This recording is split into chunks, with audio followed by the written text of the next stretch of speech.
Labdien visiem! Labdien visiem, arī tiem, kas nav šāhisti. Čau visiem! Labi, Signe, par to mēs vēl parunāsim. Tā šodien mums ir izmaiņas sastāvā. Kā jūs redzat, mūsu Nelija ir pārtapusi par Ati Bētiņu.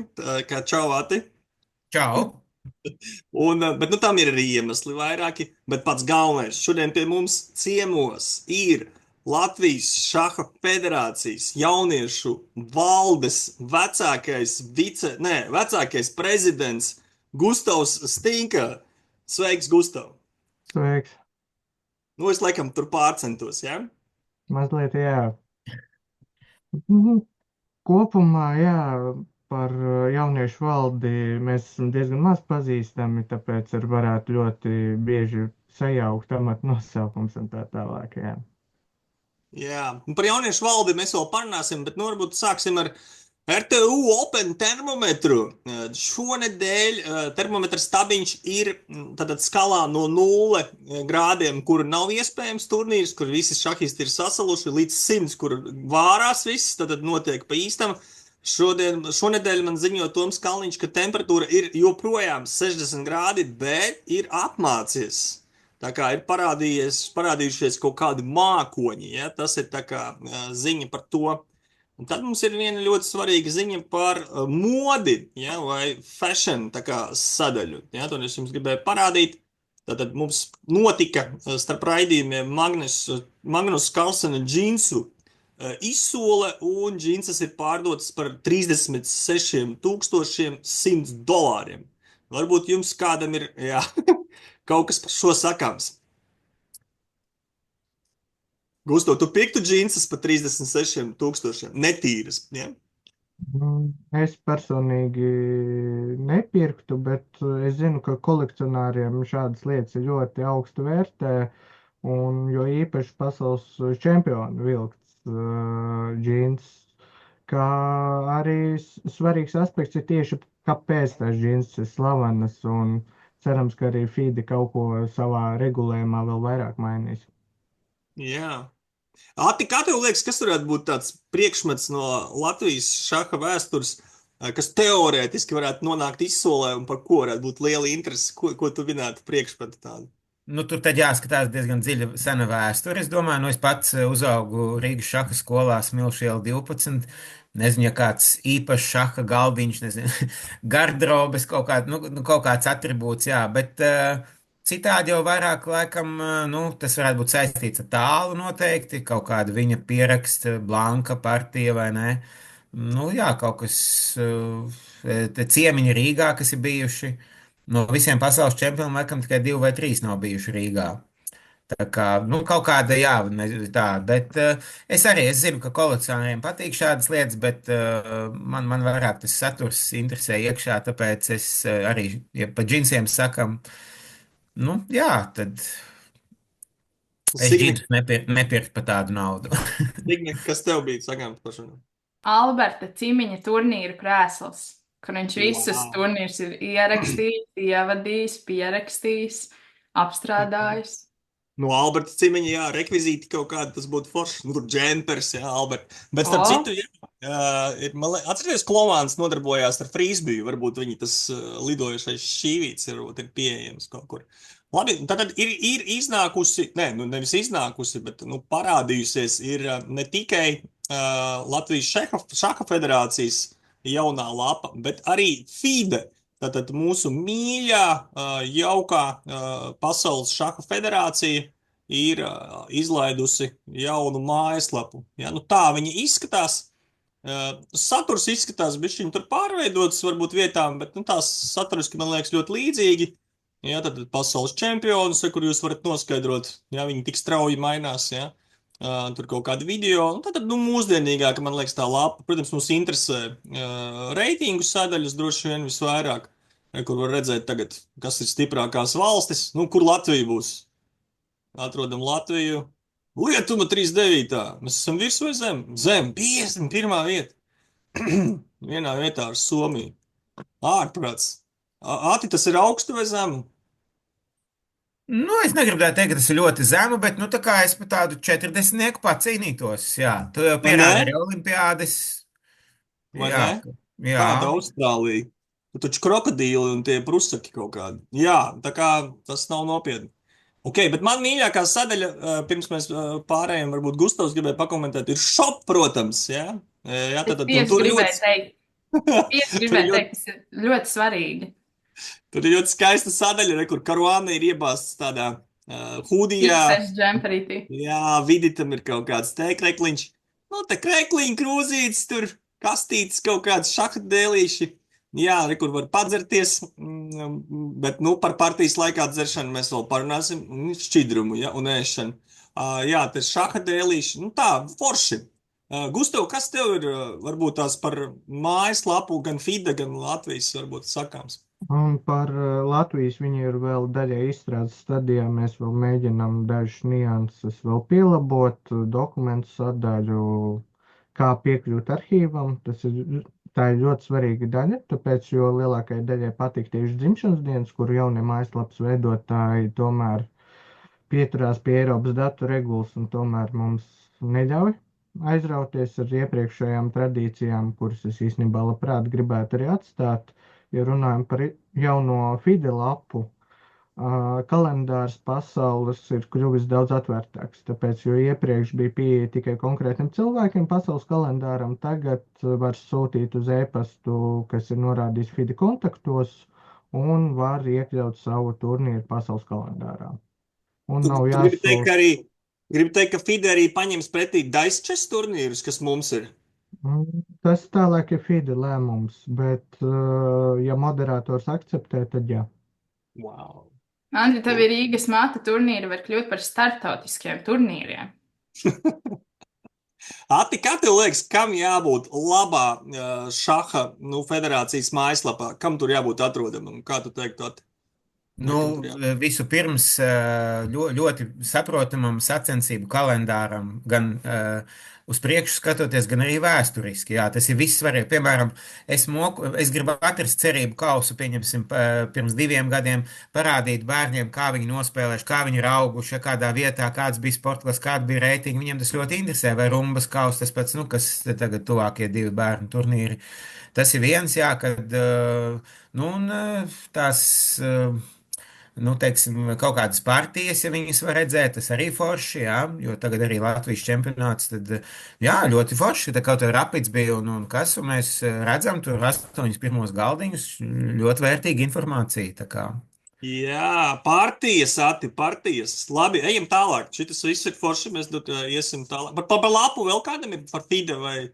Man jautājums Gustavam, vai Latvijas šaha federācijas jaunajā lapā būs arī veikals? Ir tāds plāns, tas ir izstrādes stadijā. Pagaidām ir vienošanās ar lielo valdi, kura meklē tieši finansējumu tam, lai iztīrītu jau iepriekš esošo projektu, kas tiktu pievienots ar pluginiem tieši pašreizējai lapai, un tieši ir iecerē par internetu veikalu kā tādu. Jā. Super. Vai tu zini, kas tur varētu būt, nu tāds pārdošanā, kādas preces? Cik es zinu, bija ideja par merchandisingu tieši Latvijas izlases, šaha izlases krēkli. Līdzīgi kā šaha skolē bija krēkli ar šaha skolas logotipiem, arī cita veida, arī RTU suvenīri, kas ir ļoti nozīmīga daļa arī no RTU, jo nereti, kā mēs uz vietas redzam, RTU suvenīri nepietiek uz vietas un ārzemnieki prasa arī ārzemēs. Bet Nu, tas notiek skaidrs, atkarībā arī no tā, vai būs RTU Open. Tagad vismaz pēc pēdējās informācijas ir, ka visticamāk ir ļoti liels cerības, ka būs. Izglītības zinātņu ministrija ir, un prieks ir, ka jauniešu valde iesaistījās tieši pieteikumā Izglītības zinātņu ministrijai, tieši finanšu pieteikumā, ka mums finanses saglabājas pašreizējā apmērā. Jautājums ir tagad Rīgas domas lauciņā un Latvijas investīciju un attīstības aģentūras lauciņā un tom sarakstītiem projektiem tur. Nu, par RTU Open, tāpēc mums ir termometrs, tā īstenībā es skatītājiem teikšu, ir visprecīzākā informācija. Tā kā 60 grādi mākoņiens, tā kā sekojiet tam, tas ir tā ir visaktuālākā informācija. Bet par veikalu runājot, prieks dzirdēt, ka varbūt būs tāds veikals, bet tai pašā laikā skumīgi dzirdēt, ka starp precēm, kuras nopirkt, piemēram, nav tāla parūkas, ko noteikti cilvēki gribētu iegādāties. Labi, tad ejam tālāk. Karlsens pie Joe Rogan. Tad viens pasaulē, laikam, slavenākais podcasts uzreiz pēc raidījuma, kas notiek šahā. Un tur pie Joe Rogana bija Karlsens, tad viņi tur daudz un dikti runāja.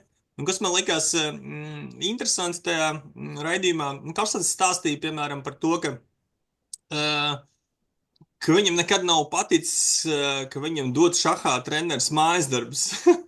Viņš uzreiz gribēja mainīt treneri. Nu, bet tā doma viņam bija tāda, ka viņš, protams, daudz strādāja pie šaha, bet viņš gribēja, lai vienmēr tas viņam ir, kā hobijs, ja? Tā kā, ka viņam patīk to darīt. Ja? Protams, ka viņš strādājas ļoti daudz pie šaha, bet viņam nekad nav paticis kā bērnam, ka viņam liek kaut ko konkrētu tā kā darīt. Ja? Bet, Karlsens, protams, ir izņēmums un tā. Bet, tomēr interesanta tā teorija. Un, protams, beigās, tā kā tas ir paredzēts plašam lokam, un mēs ar to arī ieejam šo komentāru nākamajā tēmā. Karlsenam, protams, pavaicāja, vai viņš var apspēlēt datoru, stiprāko, un vai viņš vispār spēlē. Un Karlsens, protams, pateica, ka telefons, kas viņam ir kabatā, viņam pret to telefonu, kas ir kabatā, nav nekādu izredžu. Un te mēs nonākam uzreiz arī pie tēmas par Latvijas jauniešu čempionātu finālu. Ja, tātad vakardien mums bija treneriem iesaistītajām pusēm, tiesnešiem arī pirmā tehniskā sapulce, ja, tā var teikt. Un ko mēs tur pārunājām, mēs varam īsumā izrunāt, kas vēl nav varbūt skaidrs līdz galam, bet Gustavs varbūt varētu pastāstīt par pašu čempionātu, kur viņš notiks, kad un kas tur spēlēs un kāpēc, ja, kas būs tiem, kas tur piedalīsies. Lūdzu, Gustav.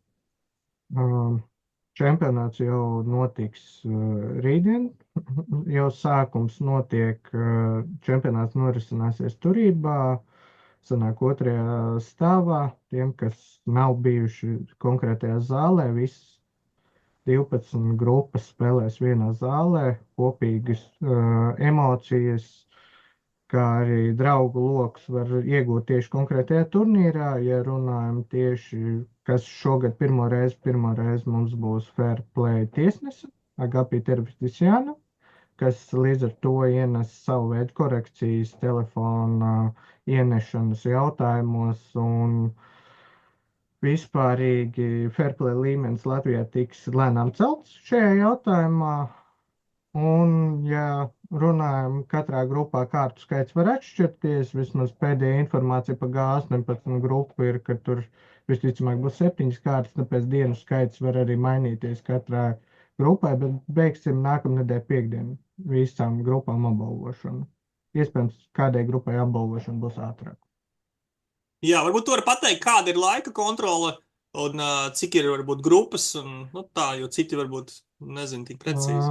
Grupas ir 12, no U8 līdz U18, G8 līdz G18. Katra grupa spēlē atsevišķi, ko nozīmē U8, tas nozīmē grupa kur visi tanī gadā esošie spēlētāji zem 8 gadiem mēs ņemam tieši 1. janvāra vecumu, līdzīgi kā daļai sporta veidu, jo dažiem sporta veidiem ir savādāk, šahā ņem no 1. janvāra. Un par laika kontroli mēs izmantojam pasaules čempionātu laika kontroli stunda un 30 minūtes plus 30 sekundes par katru izdarītu gājienu, kas ir Fišera pielikums. Jeb tas, ka tās 30 sekundes jebkurā gadījumā pienāks par katru izdarītu gājienu. Vai ir kaut kāda saikne par FIDE mājaslapu un pieņemsim chess rezults, jo vēl vakar nolikums atšķirās Latvijas čempionātu, ja? Tas, man liekas, dikti jāuzmana, jo viena vecāki vai treneri skatās tur, citi tur, un ja viņš nesaskan, tad tam tā nevajadzētu būt. Bet, tur droši vien tas, ka viņš tiks akceptēts, gan jau, ka nomainīs abās vietās. Atbildēšu tur par tiem nolikumiem un par atrašanos chess rezultos.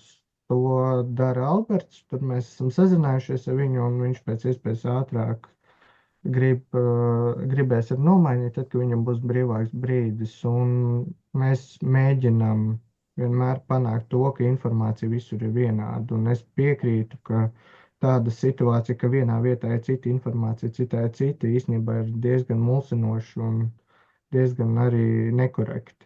Piekritīšu. Ideja. Varbūt tad, kad jūs nomainat nolikumu, teiksim, ne tikai to augšu pielādēt, bet ieliekt arī tai šāha aktīvistu čatā, ka nolikums ir nomainīts. Attiecīgi, tad cilvēki uzreiz zinās, ka, ok, šis ir īstais variants. Es papildināšu, Signi, jā, vēl varētu būt arī mājaslapā notiek kaut kāda, teiksim, karstā ziņa, kaut kāda, nezinu, degoša bultiņa vai kas, vai teiksim, arī pie nolikuma, ka ir izmaiņas. Respektīvi, lai nav tā, ka man kā trenerim vai kādai mammai tētim visu laiku jāskatās, katru dienu tagad, ja. Piemēram, tagad ir tā, ka, man liekas, katru stundu jau daži gatavi skatīties, kad būs tās gala izmaiņas, jo īsti nav konkrētības. Bet pie tā mēs laikam nonāksim, Andris jau tuvojas tam pa čempionātu, vai ne? Vēl viena ideja. Delfos vajag likt nolikumu TV-netā. Kā mums ir, kā tagad Šaha federācijas jaunajā mājaslapā, vai nevar izveidot savu profilu. Un tas tā skats nākotnē, teiksim, par šādiem jaunumiem, kā tu saki, par karsto ziņu. Ja tur tiek ievākti cilvēku dati, proti telefona numurs, vai ja cilvēkam būs aplikācija, tad varbūt ir iespējams šādi te nolikumu atjauninājumi, tev atnāk paziņojums vai īziņa vai kaut kas tam līdzīgs, ka tam cilvēkam pienāk tā ziņa. Nevis viņam pašam ir jāiet un jāmeklē un jāatjauno. Tas vienkārši būtu krietni ērtāk un efektīvāk. Piekrīt, un mēs arī ar jauniem mājaslapas izstrādātājiem mēģinam strādāt pie šāda veida tehnoloģiskiem risinājumiem. Tur arī mēģinam saprast, kā Eiropas data regula un tā tālāk, jo tad līdz ar to cilvēkam, kas ievada datus, ir ļoti daudz, kam jāpiekrīt. Jautājums, vai visi ir gatavi tam piekrist, bet tehniskie risinājumi un uzlabojumi pašreizēji federācijas mājaslapai būs vēl nākotnē, tāpēc, ka viņi ir izstrādes stadijā, un viens no galvenajiem iemesliem, kāpēc viņi īstenībā diezgan ātri tika ieviesti, bija izglītības zinātņu ministrijas prasības īstenībā. Okay. Klausies, būtiskie jautājumi. Vakar bija tā tehniskā sapulce. Kas tad būs, vai tu zini, ar mobīlajiem telefoniem? Kāda būs viņu tātad neizmantošanas kārtība? Kur tieši cilvēks viņu varēs atdot un kad? Un kādā perimetrā varbūt tiks uzraudzīts, vai dalībniekiem nav tas telefons, cik tuvu spēles zālē? Kā tu teiktu par tiem mobīliem telefoniem? Kāds šobrīd status ir?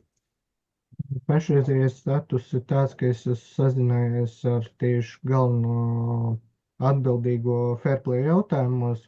Vismaz pagaidām mēs esam vienojušies uz to, ka būs galdiņš, uz kura tiks novietoti telefoni, tāpēc, jo skapīšus mēs nevaram transportēt ne no Rīgas šaha skolas, ne no Rīgas šaha federācijas, tāpēc, jo tie skapi ir nežēlīgi smagi, īstenībā, ka viņi nav praktiski veidoti tieši transportēšanas vajadzībām, un mēs tagad mēģinām domāt pie zāles izkārtojuma, vai to tomēr atļaut zālē darīt, vai tomēr pirmajā stāvā. Par uzraudzīšanu visi tiesneši uzraudzīs par to, vai tiek izmantot vai nē, un mēs arī notika iepirkums, un sacensību laikā iespējams arī parādīsies metāla detektori tieši Agapī termicienai, kas daudz vairāk apgrūtinās telefonu slēpšanu aiz jakas, aiz jebkurienes citurienes. Bet tu gribi teikt, ka tiesneši ies arī ārpus turnīra zāles pirmo reizi un skatīsies, kas tur notiek? Pareizi tev saprotu? Turnīra zāle ir teritorija, vismaz pēc FIDE noteikumiem, kuras ir norādījis galvenais tiesnesis.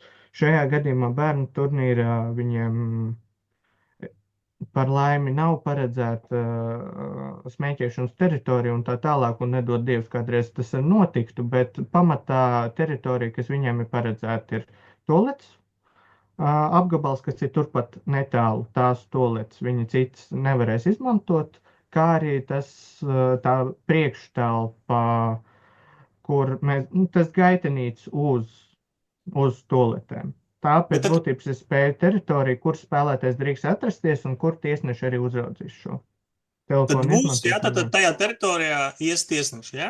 Jo tas nekad nav bijis, manuprāt. Uh, Ir bijis, bet nav bijis tik regulāri, kā Mhm. vismaz Agapī tagad Jā, ir izveidojis veselu grafiku un tā jā, tālāk, kur sapratu. Jā, tad ik ies pēc kaut kāda cauri. laika viņi ies, jā? Jā, Tā kā veikalos apsardze, jā? Pareizi? jā, Jā, viņiem ir aptuveni kaut kāds. līdzīgs princips Agapī būs. Viņi būs Jā. mūsu šaha veikala apsardzes pēc Ļoti būtības un labi. godīguma Tad šaha ievērot. veikals tiks apsargāts. Klausies vēl par tiem telefoniem. Jo iespējams, ka skatīsies tiešām tie arī bērni vai viņu vecāki, kas tur piedalīsies. Kad viņš pabeidz partiju, viņš var paņemt to telefonu un uzturēties arī tajās zonās, kur mēs tikko minējām, kur Agapī skatīsies, vai kāds nav torni nozadzis. Kā tur ir? Tur ir tā, ka mēs lūgsim spēlētājiem aiziet, jo turībā ir divi stāvi. Pirmajā stāvā bērns droši varēs atrasties uz pufiem, sagaidīt vecākus, vai kaut vai aiziet uz ēdnīcu, paēst, ja vecāki ir iedevuši naudas summu vai kā, tas ir vairāk vecāku un pašu bērnu iekšējā lieta, bet kopumā paredzēts ir tā, ka apakšā būs vieta, kur tiem bērniem uzturēties un sagaidīt savus vecākus. Tur Man šķiet, par telefoniem. jā, man šķiet, tas, ko Andris jautāja, ir, vai tajā brīdī, ja telefons atrodas, teiksim, tai zālē uz galda, vai tajā brīdī, kad bērns paņem to telefonu, vai viņam ir jāiet ārā no zāles, vai viņš var palikt. No tās teritorijas. Jā. Respektīvi, kur ir tā vieta, ja tiesnesis redz cilvēkam telefonu, spēlē viņš partiju varbūt vai nē, ka viņam tiek piešķirta diskvalifikācija? Tas moments. Diskvalifikāciju var piešķirt tikai tādā gadījumā, ja viņš tik tiešām spēlē partiju. Ja viņš jau partiju beidzis, tad viņam tiktu iedots telefons. Vislabākā gadījumā mēs ceram, ka mēs tos telefonus varēsim ar atbildīgo personu novietot pirmajā stāvā, tad vispār būs visvieglāk. Jo pagaidām mēs tikai rītdien tiekam telpās un redzēsim faktisko situāciju. Labi. Bet pamatā tā iecer ir tāda, ka bērnam tiks iedots telefons un tiks lūgts pamest konkrēto zāli, jo partijas laikā ne tikai telefonu var traucēt, bet arī līdzjutēju skaļš atbalsts arī nereti traucē spēlēt. Gustav, precizējuši tomēr jautājums. Zin kā, gandrīz, lai tehniskās apulces. Vai tajā, kas ir skaitās turnīra zona, kur ir tā telpa, kas ir aiz durvīm, kur sēž uz pufiem, tur jebkāds cilvēks, vai tur drīkst kādam rokās atrasties telefons, vecākam, trenerim, dalībniekam, kurš ir pabeidzis partiju? Ieslēgtā veidā noteikti nē. Ja tas tiks fiksēts, tad tiks domāts par ētikas pārkāpumiem vispār, ja tas ir no treneru puses, jo tas īstenībā daļai ir treneru ētika. Un treneri vispār tur atrasties kā tādi, cik es zinu, nevarēs. Cik man vecāki drīkstēs? Vecāki drīkstēs atrasties pirmajā stāvā. Pirmajā stāvā, un mēs vēl domājam par otrās ēkas sadaļas otro stāvu. Tur būs, mēs domājam veidu, kā ar ierobežojušām lentēm vai kā ierobežot to teritoriju, lai būtu daudz skaidrāks. Bet pirms tam būs klasiskā, pirms pirmās kārtas vēl vienreiz tiks izskaidrots tas viss un mēģināts izskaidrot, un arī šīs intervijas palīdz. Jā, protams. Labi. Man tikai vēl viens jautājums, kas man pašam ļoti, ļoti interesēja vakardien arī tehniskajā sapulcē, un tad es ceru, ka vēl Signe un Atis speciāli uzaicināts, lai mocītu Gustavu. Man ir daudz ko teikt. jā, es tikai pēdējo varbūt vienkārši sagadīšu. Man ļoti tāds sāpīgs jautājums, man likās. Vakar tehniskajā sapulcē tika pateikts tā, ka partiju translācija nebūs, dēļ tā, lai neļautu stipriem ārzemju šahistiem sagatavoties pret mūsu stipriem šahistiem. Un ka partijas elektroniski tad neparādīsies nekur. Un ka vienīgā iespēja pie viņām tikt ir tā kā pašam paņemt, kā 87. gadā turnīra mapīti, gājienus pārrakstīt un tad izspēlēt. Vai tu pats atbalsti tādu iniciatīvu, ka mums pēkšņi tagad ir aizslepenotas kā NATO noslēpums šīs partijas? Vienkārši, kāds ir tavs viedoklis, kā ne jauniešu valdes priekšsēdētājiem un varbūt oficiālais turnīra viedoklis? Mēs tiešām neredzēsim nekur tās partijas. Lūdzu, tos komentārus. Oficiālais man arī kā jauniešu valdes priekšsēdētāja viedoklis un arī personīgi es sakrītu to, ka tas īsti nav pareizi. Arī manis dēļ tika sasaukta viena ārkārtas valdes sēde, kur vēl vienreiz tika diskutēti šie jautājumi. Diemžēl pie secinājumiem labiem nevedās, un viņi tomēr palika pie savu lielā valde. Bet kopumā man arī kā translācijas speciālistam tas ir ļoti sāpīgi dzirdēt tos argumentus, jo cik es zinu, un arī pats esmu pētījis,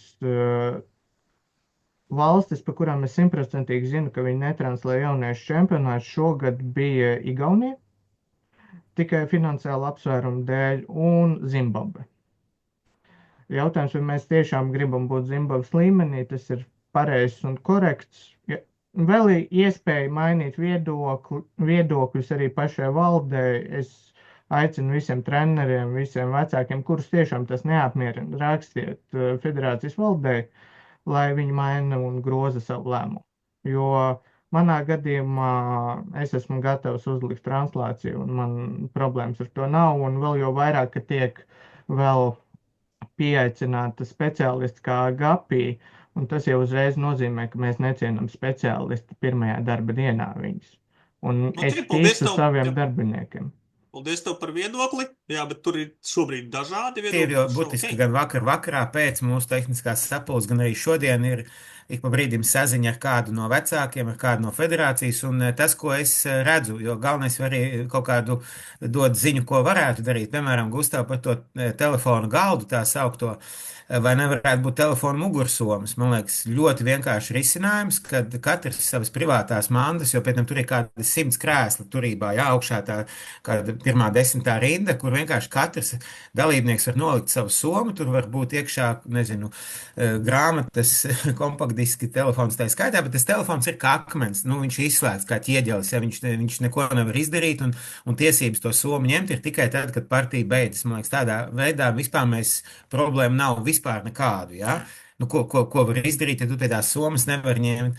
Risinājums par otrā stāva to foyer, kas ir tuvāk pie kāpnēm, es domāju, tas ir 100% atbalstāms, jo es vispār jebkuru pasākumu, arī šaka turnīru ieskaitot, skatos kā pasākumu. Te es nerunāju kā šaka treneris vai kā šahists, bet visa pasākuma, jebkura būtība ir labas emocijas. Tas var būt seminārs, tā var būt ballīte vai kas, un šajā gadījumā es to jūtu, ka man liekas, ka patreiz veidojas tāda diezgan stresaina situācija. Vecāki streso īpaši mazo bērnu, ja?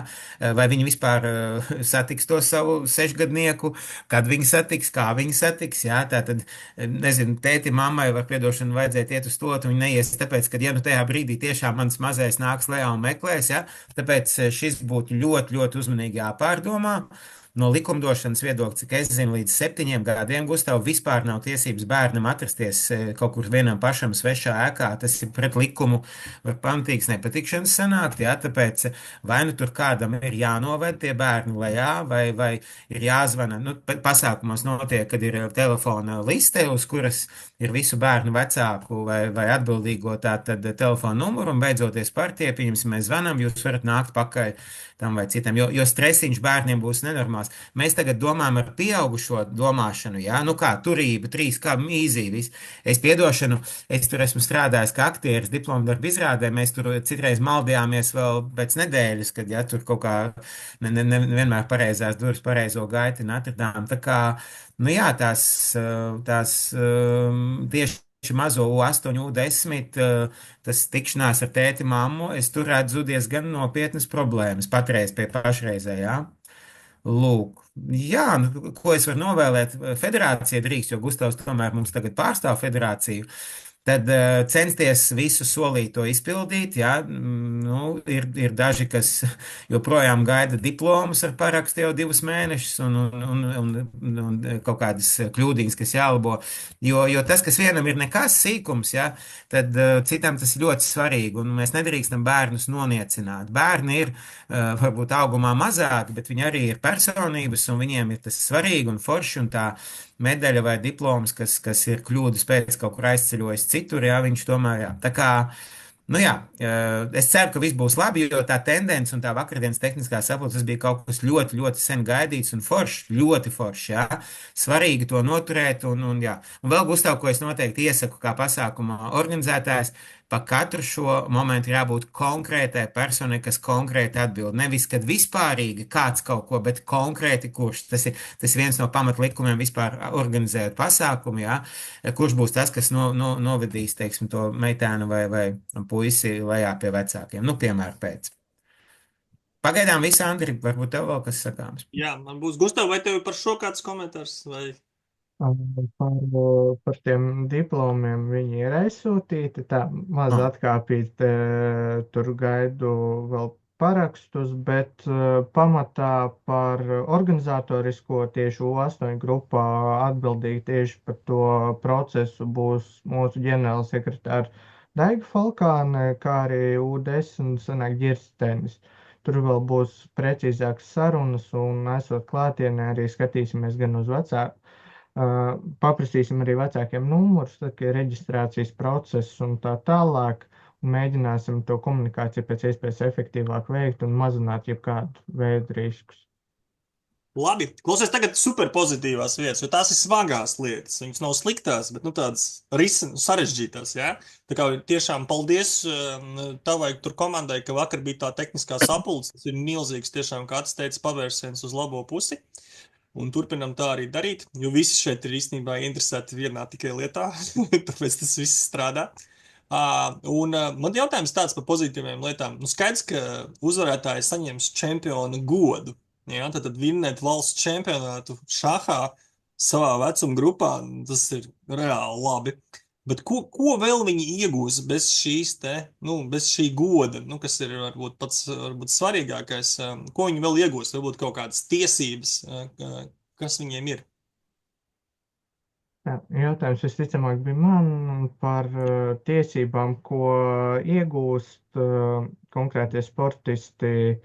Viņiem ir izvēle starp pasaules un Eiropas čempionātu, starp Eiropas šaha savienības un FIDE apmaksātu dzīvošanu, kur vēl daļai vajadzēs vēl dalības maksu sekt, bet tas vēl būs procesā, jo vēl federācijai pašai būtu jālem par iespējamiem atbalstiem kā tālāk, bet no FIDE un ECU puses būs. Par to, ka vēl būs jāpiesaka tieši info@ uz e-pastu konkrētajiem pirmo vietu ieguvējiem, kur viņi brauc, lai mēs varam painformēt arī otro vietu ieguvējus. Un jaunums ir tāds, ka mazākajām grupām arī būs iespēja arī iespējams pieteikties uz pasaules kausu savām vecuma grupām, kā arī Eiropas Savienības čempionāts. Labi, paldies, Gustav. Raidījums tuvojas pašām beigām, un tiešām mēs ar nepacietību gaidīsim vismaz rezultātus, jo partijas mēs šobrīd, cik es saprotu, pēc pēdējā statusa neredzēsim, bet vismaz rezultātus gaidīsim, publiski, es domāju, neredzēsim, jā. Un pašās beigās es aicinātu visus raidījumu skatītājus uzdot mums jautājumus. Mēs atbildēsim uz visiem jautājumiem vai rakstiski vai raidījumā, tie, kas būs iesniegti zem YouTube, ja? Tā kā video. Un tur es arī pievienoju dažādas saites, tāpat jūs tur redzēsiet gan saiti uz Joe Rogana un Magnusa Carlsena podcastu, gan arī Chess Results saiti uz šo turnīru, bet mums ir pirmais jautājums. Perdelis 13 uzdot jautājumu, vai Plikpauris no rīta pamodās un izdomāja, ka jāpaceļ dambretisti vai kā? Ja, tad tāds mums bija jautājums pagājušais, un tā tēma bija, kāpēc šāds jautājums radās. es izteicu tādu apgalvojumu, ka Dambrete izmanto šaha inventāru, paši neražo, jā, tad viņi izmanto mūsu pulksteņus, nelietīgi šaha dēļus un paši neko neražo. Nu, vai tā ir apcelšana? Grūti pateikt. Tā ir ļoti Tur bija smalka vēl robeža. papildus, Andri. Tu teici sveiciens visiem šahistiem. Sasveicinoties, es teicu sveiciens visiem arī tiem, kas nav šahisti. Un tu teici, nē, sveiciens nav tiem, kas nav šahisti. Jā, bet Un tur tas nebija ir- runa par dambretistiem. Es teicu, ka sveiciens tikai šahistiem. Ai, Jā, labi, tas tā. Novēlēsim tiesnešiem izturību. Jā, izturību, jo darbs ir ļoti smags. Izturību un treneriem arī to pašu, organizatoriem arī to pašu un dalībniekiem skaistas partijas un uzvaras. piekrīt.